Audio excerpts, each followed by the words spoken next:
नमस्ते छात्रों, मैं हूँ राजेश अनोते। हिंदी ज्ञान दर्शन चैनल में आप सभी का स्वागत है। आज हम हिंदी व्याकरण में अव्यय के बारे में चर्चा करेंगे। सबसे पहले अव्यय की परिभाषा देखते हैं। जिन शब्दों में लिंग, वचन और कारक के अनुसार परिवर्तन नहीं होता है उन्हें अव्यय कहते हैं। अव्यय के 4 भेद होते हैं। 1. क्रिया विशेषण अव्यय, 2. समुच्चय बोधक अव्यय, 3. संबंध बोधक अव्यय, 4. विस्मयादि बोधक अव्यय। तो चलिए छात्रों, अव्यय के 4 भेदों की परिभाषा और उदाहरण देखते हैं। अव्यय का पहला प्रकार क्रिया विशेषण अव्यय है, तो उसकी परिभाषा देखते हैं। जो शब्द क्रिया के बारे में विशेष जानकारी देता है उसे क्रिया विशेषण अव्यय कहते हैं। यानी जिस वाक्य में जो भी क्रिया होगी उस क्रिया की विशेष जानकारी देने वाले शब्द को हम क्या कहेंगे? क्रिया विशेषण अव्यय। तो क्रिया विशेषण अव्यय 4 तरह से क्रिया की विशेष जानकारी देते हैं। वह जानकारी निम्नलिखित मुद्दों से संबंधित होती है। जैसे कि पहला, क्रिया कब हुई, यानी उस क्रिया का समय क्या था। क्रिया कहाँ हुई, यानी उस क्रिया का स्थान कौन सा है। क्रिया कैसे हुई, यानी उसकी रीति क्या है, उस क्रिया की रीति क्या है, कैसे हुई वो। 4. क्रिया कितने हुई, यानी उसका परिमाण कितना है, यानी वो क्रिया कितनी हुई है। तो अभी इन मुद्दों के आधार पर हम क्रिया विशेषण अव्यय के कुछ उदाहरण देखते हैं। पहला उदाहरण है महेश कल जाएगा। दूसरा उदाहरण है माँ आज अस्पताल जाएगी। तीसरा है उन्होंने मुझे धीरे धीरे हिलाना शुरू किया। चौथा उदाहरण है अध्यापक ने उसे बहुत समझाया।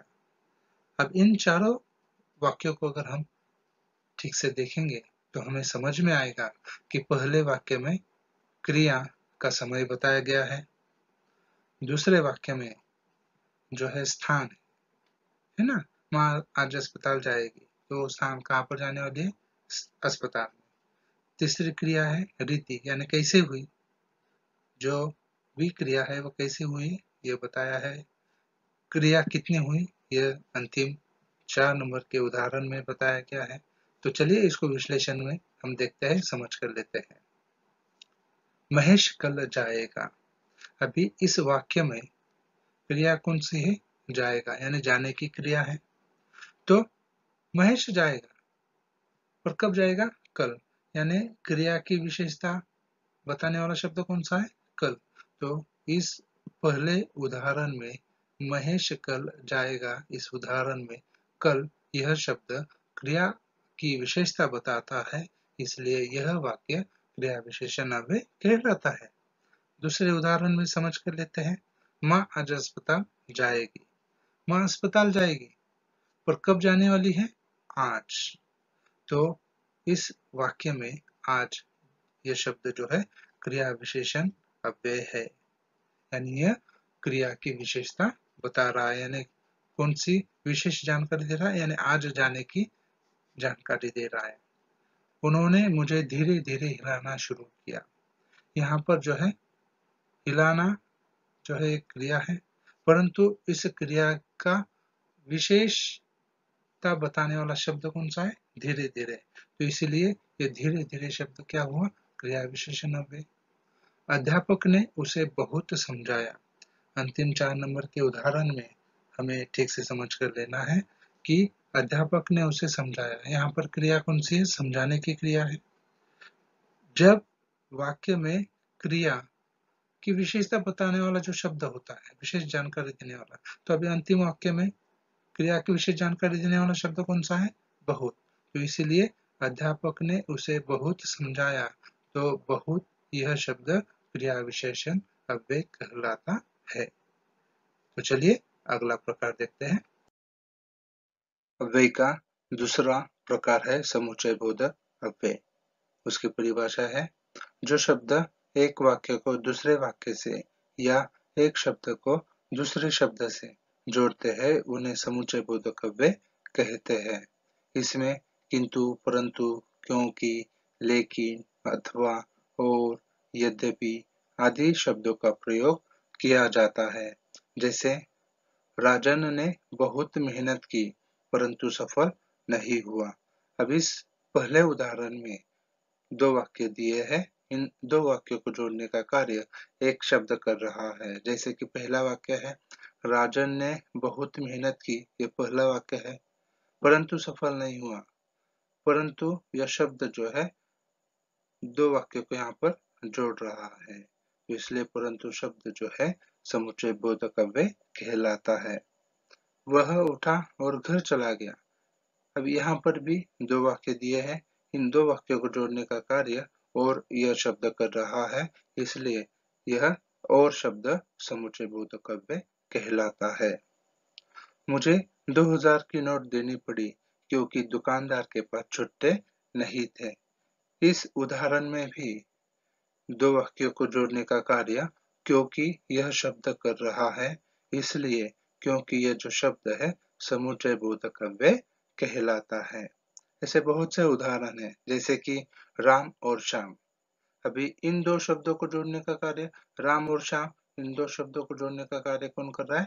और शब्द। इसलिए और शब्द क्या हुआ? समुच्चय बोधक अव्यय। तो चलिए अगला प्रकार देखते हैं। अव्यय का तीसरा प्रकार है संबंध बोधक अव्यय। सबसे पहले इसकी परिभाषा देखते हैं। जो शब्द संज्ञा या सर्वनाम के बाद आकर उसका संबंध वाक्य के दूसरे शब्द के साथ दिखाता है उसे संबंध बोधक अव्यय कहते हैं। जैसे हम कुछ उदाहरण देखते हैं। राम अपने पिताजी के साथ दिल्ली जाता है। तो यहाँ पर इस वाक्य में पिताजी ये जो है संज्ञा है, तो इस संज्ञा के बाद के साथ यह शब्द आया है, तो के साथ संज्ञा पिताजी का संबंध जो है वाक्य के दूसरे शब्द यानी दिल्ली से जोड़ रहा है। तो इसलिए पिताजी का संबंध दिल्ली से जोड़ने वाला जो शब्द है वह है के साथ, इसलिए के साथ यह शब्द जो है संबंध बोधक अव्यय कहलाता है। मेरे घर के पास एक डाकघर है। तो अभी घर और डाकघर इन दोनों का संबंध बताने वाला शब्द कौन सा है? के पास। तो इसलिए के पास ये जो है संबंध बोधक अव्यय कहलाता है। गरीबों के लिए हमारे मन में दया भाव होना चाहिए। तो यहाँ पर भी गरीब और हमारे मन का संबंध यहाँ पर बताया गया है। जो संबंध बताने वाला शब्द है के लिए, यह संबंध बोधक अव्यय कहलाता है। अव्यय का 4 नंबर का प्रकार है विस्मयादि बोधक अव्यय। तो चलिए इसकी परिभाषा देखते हैं। जिन अव्ययों का संबंध वाक्य के किसी पद से नहीं होता, परंतु जो अव्यय केवल वक्ता के आनंद, भय, हर्ष, शोक, तिरस्कार, घृणा आदि भाव सूचित करते हैं, उन्हें विस्मयादि बोधक अव्यय कहते हैं। इसमें एक बात हमेशा याद रखनी है कि विस्मयादि बोधक अव्यय सामान्यतः वाक्य के प्रारंभ में ही लगाए जाते हैं। तो चलिए कुछ उदाहरण देखते हैं। वह कितना सुंदर चित्र है। इस वाक्य में वह इस शब्द के द्वारा आनंद के भाव का यहाँ पर बोध होता है।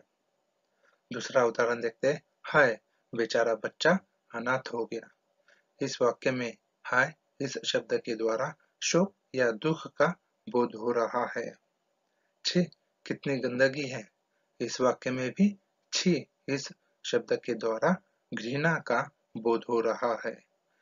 तो यहाँ पर वाह, हाय, छी ये शब्द जो है यहाँ पर विस्मयादि बोधक अव्यय कहलाते हैं। आशा करता हूँ अव्यय यह टॉपिक आप सभी को समझ में आ गया होगा। तो चलिए मैं यही रुकता हूँ। मिलते हैं अगली वीडियो में, तब तक के लिए धन्यवाद।